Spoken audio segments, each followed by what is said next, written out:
আজিয়ে 5ই আগস্ট শেখ হাসিনার সরকারের পলায়ন দিবস কিংবা পতন দিবস, আওয়ামী লীগের সবচাইতে জীবনের বিপর্যয়কর দিবস। ডক্টর ইউনূস স্যার ওনার শাসনও আরা দিলেন, আরা এখন অনেকটা আশাহত হইলাম। অনেকটা ইলেকশন নান যদি ওই জায়গায় তৈলি আর আদৌ এই বছরে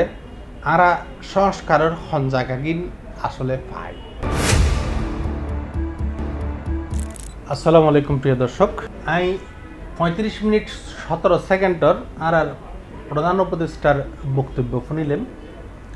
আজিয়ে যে বক্তব্য দিই এই বক্তব্য মধ্যে উনি বোধ দলীয় হতাশ হয়ে এর ভিতরে সবচাইতে গুরুত্বপূর্ণ সাংবাদিক হিসেবে আজ ইয়েন মনে করি ইয়েনজি ওনার নির্বাচনটা নলজি সবচেয়ে গুরুত্বপূর্ণ বিষয়। তার মানে আগামী ফেব্রুয়ারিত নির্বাচন ওর যেহেতু উনি চিঠি লিখিব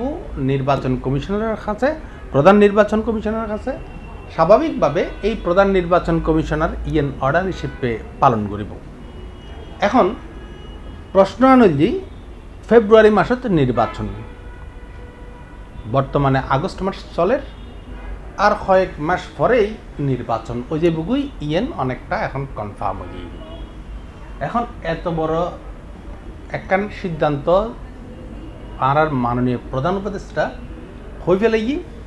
এবং যেদিনে হই এই দিনে কিন্তু আরেকখান বিষয় বাংলাদেশের মধ্যে সামাজিক যোগাযোগ মাধ্যম সহ বিভিন্ন বিষয়ের মধ্যে ব্যাপক আলোচনা চলে। এই বই এনসিপির কয়েকজন নেতা, শীর্ষস্থানীয় সাইন নেতা, তারা কক্সবাজার গিয়ে দিনে যাই দিনে চলে এসি। আজিয়ে 5ই আগস্টের মতো একখান দিন, যে দিনের মধ্যে তারা খুব আজিয়ে মানে এবে খুব আনন্দমুখর এবং বিভিন্নভাবে টান টান উত্তেজনাময় একখান দিন। প্রথম বছরের প্রথম তারা আগস্টের 36 জুলাই যেবে হয় এবার উগো ঐতিহাসিক দিন। এই দিনের মধ্যে তারা কক্সবাজার কিনলে গিয়ে খাল্লয় বড়ি করতে গিয়ে কীভাবে বড়ি করতে গিয়ে তারা আবার অস্বীকার কিনলে করেন। তারা রেন্দি সিসিয়ারে একখান বড় ধরনের প্রশ্ন আর সামনে ওনারা মানে আসামে আসছি ইয়েন ওনারালয় একটু শেয়ার করি। হতলজি ওনার বক্তব্য মধ্যে স্পষ্ট করে দিয়ে যে ফেব্রুয়ারি মাসত ইলেকশন, আর ফুয়াশা যে গিয়া ইতারা এনসিপির যারা নেতাকল ইতারা ভর দেয় কক্সবাজার গিয়ে যে আজিয়ে ওনার রাতিয়ের যেই ভাষণ উনি নির্বাচনের তারিখ ঘোষণা নগরে ইয়েনলে বলি উনি ওই তারা পিটার হাসর একান সাবেক মার্কিন রাষ্ট্রদূত পিটার হাসর উগো সাহায্য সহযোগিতা চাই। তার মানে আমেরিকার সাহায্য সহযোগিতা চাই। আমেরিকা চাইলে বাংলাদেশের মধ্যে মানে কিছু নয় যে এই দিল্লি অনেক কিছু তো এই পর্যন্ত নয়, মানে তারা মেইন গল্লি ইয়েন গড়ি ছাড়ায়। আর গরিব দেশের গরিব মানুষ, গরিবের বউ সকলের বাবি, এটা যদি আমেরিকার লয় লড্ডালড্ডি করি ইয়েন মেদি অনেক কিছু রেজাল্ট আয় বলে মনে নয়। তো যাই হোক, এখন আর ইউনূস সাহেব আজিয়ে আই দুপুরবেলার তুলনাতে হতায়ন আলোচনাতার সন্ধ্যাতে আইয়ারে রাতিয়ে আইয়ারে দেখিলাম যে আদৌ উনি যেন হই কিন্তু নির্বাচন ঘোষণা করিয়ে দিলেন। তার মানে এখন ইটারা যেন হয়তো আলোচনাতে আসিল পিটার হাসর দিয়ে এখন অবস্থায় নির্বাচন নতুন দূরের নির্বাচন ঘোষণা দূরে রাখানোর যে ব্যবস্থা আনার লাগে গজ্জি বলে হর এই ইয়ার নাম নৌয় মানে তলিয়াডে ডাল মে কুছ কালা হে ইয়েন আর থেকে কিনলে জানি মনে হইয়ে। এবার ধরেন ওনার আর ডক্টর ইউনূস স্যারের হতার মতো ইলেকশন নান ওই যার বই ইলেকশন নান যদি ওই জায়গায় তৈলি আর আদৌ এই বছরে আর সংস্কারের হঞ্জাকাগিন আসলে পায়, আর সংস্কারগিন পায় কিনা। তলি সংস্কার যদি ওনারা অধিকাংশ মানুষ হবে যে সংস্কারের কথা বেয়াগিন যেইন হই, এই সংস্কার ইন যদি গত্য যাই কিন্তু দীর্ঘমেয়াদী একখান বিষয়, এবং এই সংস্কার আসলে যেইন হইলাম 2 বছরের ভিতর পাইম ই ন পাই তলি একখান হতা আরাতে মাথা মিদি একখান হতা হইতেই পারি। আজিয়ে 5ই আগস্ট শেখ হাসিনার সরকারের পলায়ন দিবস কিংবা পতন দিবস, আওয়ামী লীগের সবচাইতে জীবনের সবচাইতে বিপর্যয়কর দিবস। আবার এক শিবিরের মধ্যে এক জায়গার মধ্যে হাসি আনন্দর দিবস বাংলাদেশের রাজনৈতিক শিবিরের মধ্যে, আরেক শিবিরের মধ্যে খুব দুঃখজনক সময় খাড়াইবের দিবস। একইভাবে এইরকম দিবস আরা দেখিয়ে দিই আর মানে স্বাধীনতার পরে আর হুঁশ জ্ঞান যা তৈরি এইসব মধ্যে তুমি দেখিয়ে দিই আরা 90 মধ্যে বিপুল পরিমাণ মানুষের রক্তের উপর দিয়ে বিপুল পরিমাণ মানুষের লাশের উপর দিয়ে এরশাদ সরকারের পতন দেখি এইসব মধ্যে আর কঠিন স্বপ্ন আছে, আর 3 জোটের রূপরেখা আছে। গিয়ে এরশাদ আইসে খালেদা দিয়ে আইয়ারে আরা কঠিন স্বপ্ন দেখিলাম গণতান্ত্রিক দল, গণতান্ত্রিক বেশ কিছু, কিন্তু এই সরকার খাসো আরা স্বপ্ন ভঙ্গ হই এবং দেখি যে কি খালেদা জিয়ারও 96 সালের মধ্যে পতন ঘটে এবং এই পতন নান ওইবের ফিসু দিয়েরও বিপুল পরিমাণ মানুষের টেকনাফ তেঁতুলিয়ার রূপসা থেকে পাতুরিয়া পর্যন্ত বিপুল পরিমাণ মানুষের মৃত্যুর লাশের উদ্দি দাঁড়াইয়ারে এই আন্দোলন না গিয়ে আসছে হন শেখ হাসিনা। 1/11 তো 2 বছর আছে, 2 বছরের এই বললে বাংলাদেশের অনেকেই হয় স্বর্ণযুগ, কারণ এই সময় যারা দেখি যে মানুষ দুর্নীতিবাজ অকল কত অসহায় হইতে পারে, দুর্নীতিবাজ রাজনীতিবিদ অকল কত অসহায় হইতে পারে, হেমার গাড়ি রাজপথের মধ্যে ফেলাই যাজ্ঞ পারে, টিয়ার বস্তার রাজপথের মধ্যে ফেলাই যাজ্ঞ পারে, এই ধরনের কঠিন পজিশন আরা দেখিলাম যেন এই 24 জুলাইয়ের পর দিয়ে আর আশা করছিলাম, কিন্তু নয়। তারপরে দিয়ে এরশাদের পতন দিলাম, শেখ হাসিনা খালেদা জিয়ার পতন দিলাম এবং শেখ হাসিনার নির্মম পরিণতি আমরা দিলাম। তলে আর এই তিন বাংলাদেশের জনপ্রিয় রাজনৈতিক দলকলর আরা পতন দেখি আশা দেখিলাম, বাট গত এই 53 বছর 54 বছরের মধ্যে আর আসলে মানে কাঠামোগত যে পরিবর্তন কিন্তু আর সম্পূর্ণ মানে ব্যর্থ হন, হতাশ হন, যেভাবে হন না কেন আসলে আর কিছুই না পারি। মানে যেইন আর প্রশাসনিকভাবে স্ট্রাকচার যেবে 100% আর মনে করছিলাম যে আর ইলেকশন হইব, মানে কোনো রিগিং করিতে কোনো প্রশাসন এইভাবে একখান স্ট্রাকচার দাঁড়াইব, আর পুলিশ প্রশাসন এবে রাষ্ট্রের পুলিশ হইব, রাষ্ট্রের আর্মি হইব, আর সাংবাদিক অকল আর আওয়ামী লীগের সরকার নয় কিংবা বিএনপির সাংবাদিক নয়, আর রাষ্ট্রের সাংবাদিক হইম, আর বহুত পরিবর্তনের কথা আর চিন্তা করছিলাম। ছাত্র রাজনীতির কাঠামোগত পরিবর্তন আশা করছিলাম,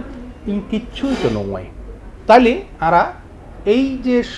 হাজার হাজার মানুষের রক্তের উপরে দাঁড়াইয়ে আসলে আরা আজিয়ের দিন নেন কীভাবে বিশ্লেষণ করছুম ওনারা বিবেচনা করিবেন। কিন্তু আর প্রধান উপদেষ্টা যেহেতু ফেব্রুয়ারি মাসতে নির্বাচন ঘোষণা করে দিয়ে এখন আতে একখান আশঙ্কা ভিতরে হাত করে, আশঙ্কা এন্ডিলে যে বোধকে হাসিবের কথা খুশি হইবের কথা আত্মে আশঙ্কা আসছে, কিনলে আশঙ্কা আসছে নান হই যে এখন এতদিন পর্যন্ত হই জামাত এবং এনসিপি ইলেকশন না নসার, বিএনপি ইলেকশনের লাই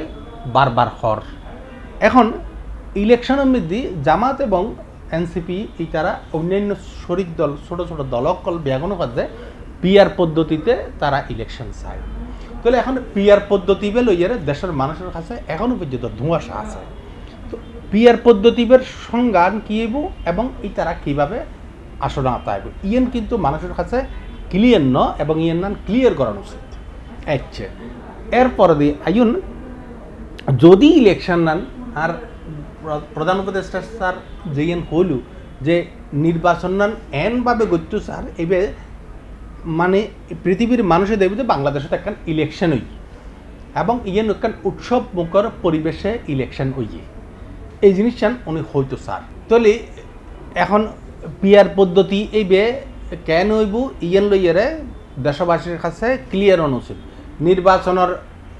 27 মাস আগে দিয়ে মানুষ যদি না জানে যে পিআর পদ্ধতি এবে কি, তাহলে তো স্বাভাবিকভাবে একখান প্রশ্নবিদ্ধ হইব। তো আদৌ নির্বাচন নান কতটুকু হইব লইয়ারে কিছু প্রশ্ন এরই মধ্যে মানুষের ভিতরে কাজ করে। মানে প্রধান উপদেষ্টা স্পষ্ট করে আজি হইয়ে তারপরেও কিনলে জানি কিছু সন্দেহ কাজ করে সন্দেহই নাই একখানা করি আপনারা খোলাসা করতাম চাই এই স্পষ্টত এডে নির্বাচন নান কীভাবে হইব ইয়েন যেন পিয়ার পদ্ধতিতে হইব নাকি আগর নিয়ম জেনারেল ইলেকশন যেভাবে এইভাবে হইব ইয়েন যেন ক্লিয়ার ন ঠিক একইভাবে নির্বাচন উৎসবমুখর গতি হইলে বাংলাদেশের বৃহত্তম রাজনৈতিক দল আওয়ামী লীগ এবে ইলেকশন গড়িব কিনা ইয়েনের কোনো নির্দেশনা নাই এবং ইতারা আনিব কিনা গড়িত পারিব কিনা ইয়েনের কোনো নির্দেশনা নাই ইতারা যদি ন থাকে তাহলে কি তারে ইয়েনের রেজাল্ট ইতিহাস নারা গত আওয়ামী লীগ সরকারের আমলের দেখি আওয়ামী লীগ সরকারের যে নির্বাচন গজ্জি ইয়েন মধ্যে বিএনপিরে বাইরে রাখিয়ে নির্বাচন করতে যাইয়ে তারা কি রেজাল্ট পাইয়ে যেহেতু বাংলাদেশত আওয়ামী লীগ এবং বিএনপি দুটো রাজনৈতিক দল বৃহৎ অংশ ইতারা রাজনৈতিকভাবে ইতারা যদি কম্পারেটিভলি প্রার্থিতা ঘোষণা করি না পারে বা প্রত্যেক উপজেলা মেদি নির্বাচন করি না পারে তাহলে উৎসবমুখর পরিবেশ কীভাবে সৃষ্টি হইব ইয়েন প্রশ্ন থাই যার কই কারণ এবার ওইতেই না পারে অনেকটা এইলে তো যদি বিএনপি যদি এককভাবে ইলেকশন করতে যায় এটা প্রশ্ন ক্ষতি কিনে একখান রিলেটেড বিএনপি যদি আওয়ামী লীগেরও না পায় তাহলে ইতারার কোনো জোট টোট হইতো না জাতীয় পার্টি বা জামাত অথবা এই এনসিপি বা অন্যান্য ছোট ছোট শরিক দল ইতারার কোনো জোট হইতো না জোট দইলি তো এটা তো আর বাগাবাগি করি আর লই ফেলে আর ইয়েন বেয়াগিন হয়ে যাবে এখন বিষয় কেমন যে প্রশ্নগিন উঠে দে যদি আওয়ামী লীগ ইলেকশনের তোর বাইরে থাকে তাহলে বিএনপি ক্যান্ডিডেট একক ক্যান্ডিডেট দিতে পারিব কিনা যে নারা আওয়ামী লীগ আমরা দেখি আওয়ামী লীগই একক ক্যান্ডিডেট দিই ডাকাতুন এটা মাঠ পর্যায়ে ক্যান্ডিডেট অকল ফডার নিজেরা ব্যক্তিগতভাবে স্বতন্ত্র ক্যান্ডিডেট হয়ে গিয়ে এখন স্বতন্ত্র ক্যান্ডিডেট হইয়ার এই চারিদিককে মারামারি খাড়াখাড়ি পেয়াগিন চললি এবং মারামারি খাড়াখাড়ি করে নিজেরা মারামারি করে কিছু বেশ কিছু জায়গার মধ্যে স্বতন্ত্র ক্যান্ডিডেট অকল জিতে গিয়ে এন্ডিলে গত 24 ইলেকশনে দেখি ইয়ার আগে 18 দেখি এখন হতলজি যদি উৎসবমুখর পরিবেশে ইলেকশন করতে হয় তাহলে ইয়েন কীভাবে হইব ইয়েনেরও কিন্তু স্পষ্ট ধারণা নাই কিন্তু একখান আশঙ্কা রয়ে গিয়ে যে প্রত্যেকটা আসনের মধ্যে জামাতে 300 আসনের মধ্যে 300 আসনে ক্যান্ডিডেট দিতে পারেন কিনা এবং তারা প্রত্যেকটা আসনের মধ্যে জামানত ঠিক তাইব কিনা এবং এনসিপি বা বাংলাদেশের হওয়ান আসনের মধ্যে তারা ক্যান্ডিডেট দিতে পারিব আর ক্যান্ডিডেট যেহেতু ইয়াং বয়সের বেয়া আগুনের অধিকাংশ এবং তারা যদি ইলেকশন যাতে গিয়া শুরু হইব ডামাডুল যাতে শুরু হইব এই সময় মধ্যে স্থানীয় পর্যায়ে বিএনপির মানুষের লয় বিএনপি জামাত ইতার লয় হিচিঙ্গান কী পরিমাণ কোন পর্যায়ে যাইব গই লইয়ের প্রতি কিনা আশঙ্কা হাজ করে তো ইয়েন বাই কইতে পারি ভবিষ্যতে খন্ডই লইব কিন্তু হতলজি আর ইতিহাস তো বর ভালো ন এতালে বলি এই কথা কিন্তু ব্যাগি নাই যাই হোক এখন আর প্রধান উপদেষ্টা স্যার যে বক্তব্য শুননি আসলে অ্যাকচুয়ালি আর মাঝে মধ্যে খুব মনে হয় যে এই আরা এত বড় বড় রাজনৈতিক দলকলের পতন দিলেন কিন্তু আরা উগ্র মানুষের মধ্যে তো এখন আশার বর্ষা কিন্তু 18 কোটি মানুষের ব্যাপক মানুষের বিশেষ করে এবং আওয়ামী লীগেরও বহুত মানুষ হয় ডক্টর ইউনূসুল লয় কিনলে শেখ হাসিনা এত ফাজলামি করার লইয়ারা বহুত সময় হইতো কথা কইতো যে ডক্টর ইউনূস স্যার ওনার শাসনও আরা দিলেন আরা এখন অনেকটা আশাহত হইলেন অনেকটা এখন ইউনূস স্যার তুন যেই না আরা আশা করছিলেন সংস্কার গড়িয়ে আর একখান বিশাল একখান হইব বাংলাদেশের মানুষ মনে করছে মোটামুটি দীর্ঘমেয়াদী একখান জায়গা উনি সৃষ্টি করি শাসন করিব এবং আরা বেশ কিছু সুন্দর সুন্দর ভালো ভালো জিনিস শিখলেন তাহলে আরা এই জিনিসের মধ্যে আরা ফুললি ব্যর্থ হইলেন এটা ইউনূস স্যার এখন ইতারা যে আর মানে ইডিওলজিক্যাল আর আইডল এই জিনিসটা আরা বুঝতে হইলি ধরেন আরাতে কিছু আর্থিক মাঝে মধ্যে কি হয় খুব আরা শেখ হাসিনার আমলের মধ্যে ইউনূস স্যার হইতো বারবার ধরে হইতো গ্রামীণ ব্যাংকর অনেক কিছু ন গ্রামীণ ট্রাস্টর গ্রামীণ ফোনের অনেক কিছু ন গ্রামীণ ট্রাস্টর অনেক কিছু ন মানে এই ধরনের কথা হয়তো হাতে ইল্লে হনের এই আর কোনো পার্সোনাল কোনো গিয়া নেই এই নেই সেই নেই ইন্টারেস্ট নেই এই সেই কিন্তু উনি প্রতিষ্ঠাতা এডে কোনো ওনার ব্যক্তিগত ইন্টারেস্ট নেই কিন্তু এখন অনেক জনগণের ফর দিয়ে কিছু প্রশ্ন তো স্বাভাবিকভাবে আবার উঠিব যদি শেখ হাসিনা যদি অনরমিত অন্যায় করি থাকে অনত্য যেহেতু অনেক ফতুয়া ফরিয়ে সারাদিন চলন যে মানুষ ফতুয়া যে ইয়া যাবে ফরন এবে হব টিয়া দামর বা অনেক কীভাবে চলন অনেক তো টিয়া পয়সার লোপটাইবার কথা ন অনেক কিনলেও যদি শেখ হাসিনা যাতে অনরে গিয়া দিয়ে অনেক নীতি নৈতিকতার একখান বড় প্রমাণ দিতেন অনেক দেশ ও জাতির আজি হইতেন যে ধরেন আত্মমানব দিয়ে আর কি যে 660 কোটি নিয়ে কর্মকুপ কিনলে ফতম আইয়ের গইলেম এই ইয়ান নগরীর হইতাম যে এই শেখ হাসিনা আর উম্মেদ দি যে অপমাননান গজি যে কষ্টরান দিয়ে আর ট্রাস্টরে এই 660 কোটি নিয়ে আরে কর মকুফ আরে এই ইয়ান কর ইয়ান আর উম্মেদে ছাপাই দিল ইয়ান এই শেখ হাসিনার শাসনের একখান অধিক ইয়া হিসেবে সিম্পল হিসেবে ইয়ান তাই যক ইয়ান মৌকুফ নও করি চাইলে মৌকুফ করে দিতে পারি এইভাবে অনেক বিশ্ববিদ্যালয় লন পরে গ্রামীণ নামে বিশ্ববিদ্যালয় এই সেই ইন লইয়ারে অনেক প্রশ্নবিদ্ধ জায়গা মধ্যে রয়ে গিয়ে এখন অনেক আরেকখান ইলেকশনও দিবেন বলে হইতে লিখুন এই নির্বাচন না অনেকটা প্রশ্নবিদ্ধ চাই যে তাহলে আরা এই দেশের মানুষ যাইম ঘরে আরা অনেক জানি যে অনেক যেহেতু নোবেল শান্তির নোবেল পাইন অতএব মানে তো কোনো সময়ে স্বৈরাচারী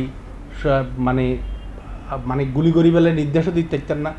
কোনো ওই স্বৈরাচারী সাজু করতে চান না তো অতএব এই যে এই ইতিমধ্যে যে আইন শৃঙ্খলার অবনতি ঘটিয়ে যে সারা বাংলাদেশের মধ্যে যে চিত্রায়ন কিন্তু সাধারণ মানুষের মধ্যে আছে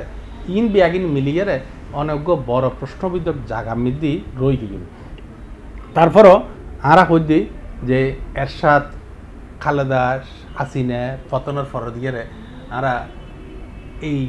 ডক্টর ইউনূসের মতো মানুষ ফাইয়েরও রাষ্ট্রীয় কাঠামোগত সংস্কার যেইন ফাইবের আশা করছিলেন ইন আদৌ আরা ফাইন কিনা সন্দেহ আছে কারণ উনিও যাইব গই ইয়ে নেই ওনার বিদায় ঘণ্টা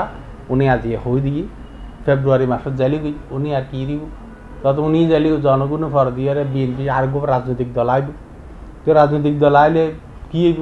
আর যদি ইলেকশনের মধ্যে এরই মধ্যে যদি মারামারি হাডাহাডি শুরু হয়ে যায় এই তারা মানতুন ওই তারা মানিব এই তারা মানতুন ওই তারা মানিব তাহলে আর যে হওয়াল যে লাভ সে হতুই রয়ে গেলে কি কি হইব আগামীতে আর ইংলিশের ব্যাপক প্রশ্ন আছে এবার $1 মিলিয়ন প্রশ্ন এবে অনারাতে হন্ডিলিয়া লাগে অনারা কেনা করিয়ারে বিচার বিশ্লেষণ করেছেন কারণ নির্বাচন তো বিয়াগিন আর দেশের ভবিষ্যৎ টোটাল বিয়াগিনী আর ভবিষ্যৎ নির্ভর করে দেয় ইনের মধ্যে অসংখ্য ধন্যবাদ আসসালামু আলাইকুম